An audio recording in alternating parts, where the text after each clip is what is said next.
Well, here's a Bible passage I want to read for you today from 1 Corinthians chapter 9, verses 24 to 27. 1 Corinthians chapter 9. And as we read this Bible story, as we read this lesson, as I read it for you, I want you to listen to the intention with which Paul goes about his work of ministry. Bluntly, this is one of my most foundational passages for leading the Christian church. It's a passage that reflects the truth that there is, in many ministries and many congregations, a great deal of gap and deficiency. And I make that judgment, I will say that, because there is one critical facet of ministry that is missing, and that is the quality, the characteristic of intentionality. Listen to the intentionality with which Paul speaks about his ministry, how he goes about living his life in this world as a child of God, one who has been entrusted by God to do great things.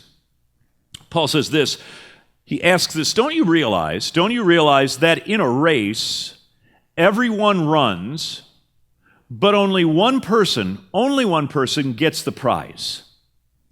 Therefore, run in order to win. All athletes are disciplined in training. They do it to win a prize that will fade away. But we Christians, we train for an eternal prize. So Paul continues, therefore, I run with purpose in every step. I'm not just shadow boxing. I'm not just flailing my fists in the air aimlessly. Rather, I discipline my body like an athlete, training it to do what it should. Otherwise, I fear that after preaching the gospel, I myself might be disqualified for the prize. The word is the first word under the generosity journey, and that is the word intentional. In the Christian church, we have a great deal of resources. The Christian church will always have the resources of God, but this is not a sermon about the Christian church. This is a sermon about you. Because the Christian church is never anything more nor less than the collection of all of its individual members. You, yourself, individually, you are the church of Jesus Christ. You are his body. He is the head. And one of the things that I celebrate about you is, as the old cliche says, you are not here by accident, you are here on purpose. And as a corollary to that geometric axiom, remember that in like 5th grade, 6th grade, right? You had the axioms, which are the rule. The corollaries are the consequential afterthoughts. Well, here's the reality. You have resources that God has given you to generously pour out into the world. These resources are of all kinds, not just treasure or financial resources. That's not where I'm going with this, at least at this stage. You have time and talent. You have all kinds of resources. One of the saddest moments in my ministry, and there are many sad moments, as you can imagine, in the life of a Christian pastor, but one of the most sad moments of ministry is when I talk with a fellow Christian, a believer, and that believer communicates or conveys to me in some way that he or she does not believe that they have been gifted by God with resources that are important for the mission and ministry of the gospel.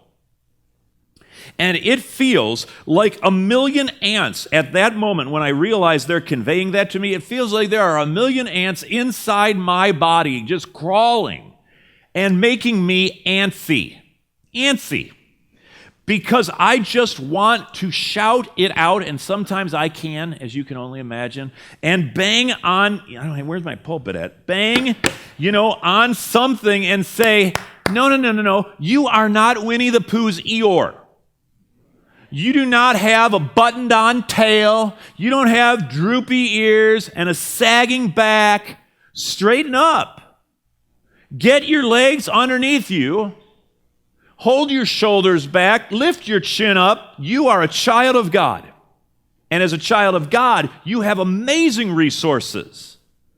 And those resources are meant to be discovered, to be developed, to be deployed with joy.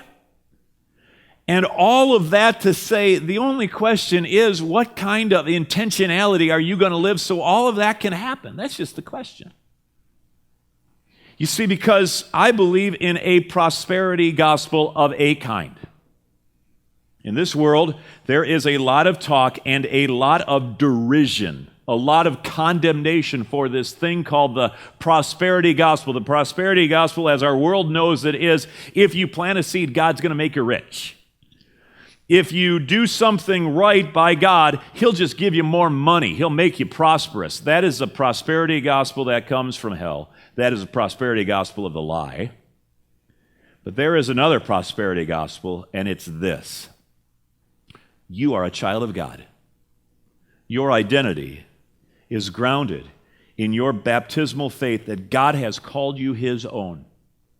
And no matter how good life is, or how trialed and tempted life may be, nevertheless, as a child of God, you have the full resources of God's Spirit behind you, working in you, and those full resources of heaven's kingdom are yours to pour out generously into the world.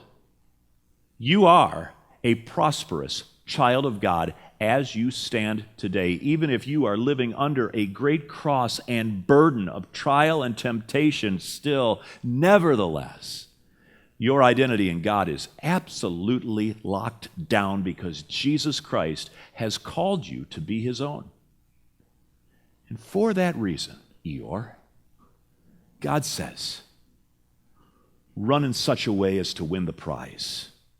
A prize that won't fade away, but an eternal prize. Run with purpose in every step, not just flailing around aimlessly, beating the air, but as an athlete that is disciplined to go the distance and to win the race. That's the calling on your life today. And the way that we get to that is by being a little bit more intentional with the life that God has given to us and the resources He has put within that life. Now, you may say to me, and I may even have you raise your hand, because this is Mountain View, so you guys are kind of light and easy. So let me have you raise your hand here. How many of you are type A personalities? Just raise your hand. Or you deem yourself to be type A personalities. Don't look to the person sitting on your right or left for validation. Just own it, okay? Live the delusion if need be. It's fine. It's fine. How many of you on the other side are type B personalities? Anybody? How many of you have not raised your hand yet because you are in fear of something that I cannot exactly describe? You know, there are certainly type B personalities. Type B personalities, you know, in my definition are not type A personalities. How about that? And what does that mean? It means that you kind of wander, you know, and if you want to do the stuff that your mom wrote for you on the Post-it note, you may or may not. You may get to it tomorrow or next week or next month. It really doesn't matter, does it? Because life is for living. Can we just all agree on that? Right? Well, that's how I define type B personalities. You may say to me, now, Pastor Seidler, you're talking about intentionality. And intentionality, if I'm water, intentional living is like oil. I don't do that. I get up and I just live my day. Look, I'm not trying to change your personality. Believe me when I say this guy's got more honey-do list stuff that I've started that I haven't even nearly finished yet. That's why, in fact, I moved here, is that I had so much honey-do stuff at 1710 Connemara. I said, I'm just leaving that behind for the next homeowners. Let's move to a new house and let's just start over. Can I just do that, Nay? Great, let's go. Connor, you coming? Let's go. And so anyways, all I'd say, I'm not trying to change your personality. Look, every one of us has got a God-given personality in the church. Do you know what the ideal vision of God is for the church? Is that every personality that God's created comes together and drives each other nuts. That's the vision of the church. It is. It really is. Because God created a world, and God said when He created the world and He brought forth the church, He didn't say, hey, I want type A people to go to this church, and type B people, you go to this church. No, God said, let's bring everybody together. Because the beauty of creation and the beauty of the church is found when all of my redeemed people come together. And so if you're a type B personality, I'm not trying to change your personality, but I am going to challenge you to live with a little more intention. Because you have lives entrusted to your care, and I know in your heart of hearts, whether you're an A or a B personality type, you love the people that are entrusted to your care. You want to do right by them. And for as spontaneous as your personality and character may be, which brings great joy into this world, that spontaneity, at the same time, there are opportunities for which a little intentional living would go a long way. It's Thanksgiving month. I mean, you realize, right, by my count here, we are 17 days away from Thanksgiving? Are we ready for this? Connor said to me, my son Connor said to me yesterday, he says, Dad, do they even celebrate Thanksgiving here? It seems like we've gone from Halloween right to Christmas. And there's like no turkey anything. I mean, do you guys eat javelina for Thanksgiving? Am I missing something here? Should I go out with my bow and arrow? Anyways, all of that to ask the question, as people come for your Thanksgiving or holiday gatherings, how many are coming in the door that could benefit from an intentional blessing from you? Before your brother or sister come in, maybe you've had some little bit of an out with them. Maybe if you would just take a few moments and scribble down on a post-it note, here are some ways before we get into an argument that I'm going to bring a blessing into my sibling's life.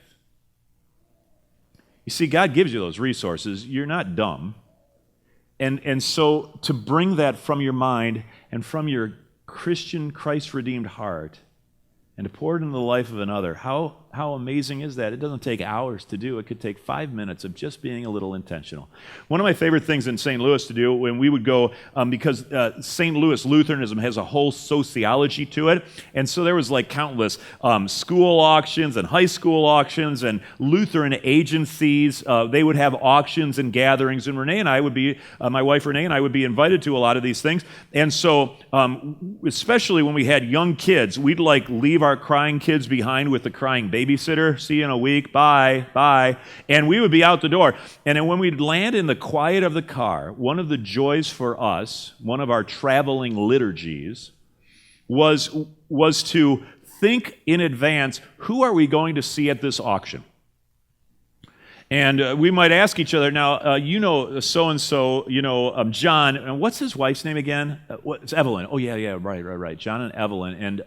And hey, wasn't Evelyn sick, a few months back? How's she doing? So on and so forth. And we would go through this ritual to intentionally prepare for the lives that were going to be entrusted to our care so that when we got there, I still might have to say, hey, could you help me out with your name again? But in some cases, I'd be at the ready to say, hey, Evelyn, how are you doing? And how's your health these days? That would change the whole dynamic of the sociology. That could, in many times, like so many other sociologies of auctions and these kind of things, where it's here's the level of shallow. Renee and I commit we don't want to live shallow Christianity. We don't need to go deep, and I don't need to have like a counseling session on the side, and talk for an hour with somebody and tell me about your mother or something like that. But I do want to go just a little bit deeper because I am a person that's concerned to make a difference in the body of Jesus. My guess is you are too. And so that intentionality, it makes a difference. And there were other times where Renee and I would say, we haven't seen this couple for a while. Let's specifically reach out to them if we see them and maybe get some sidebar time where we can actually talk couple to couple. It's all about intentionality. And today's a day for me to just raise the question, as you think about your generosity journey, the resources that God has given you, each of you have those resources. How intentionally will you bring forth those resources? How will you bring forth those resources? In a few moments, we're going to come up and we're going to receive the Lord's Supper.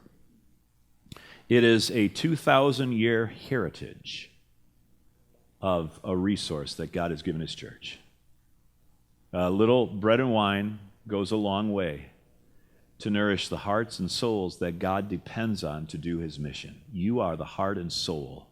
You realize you are the heart and soul of God's mission today. And so as you come forward, it may not seem like much, but it's something from heaven's point of view. You come up not only receiving the generous gift of God, the forgiveness of sins, the renewal of faith, that's what miraculously comes in this sacrament, but you also come with a covenant, a promise.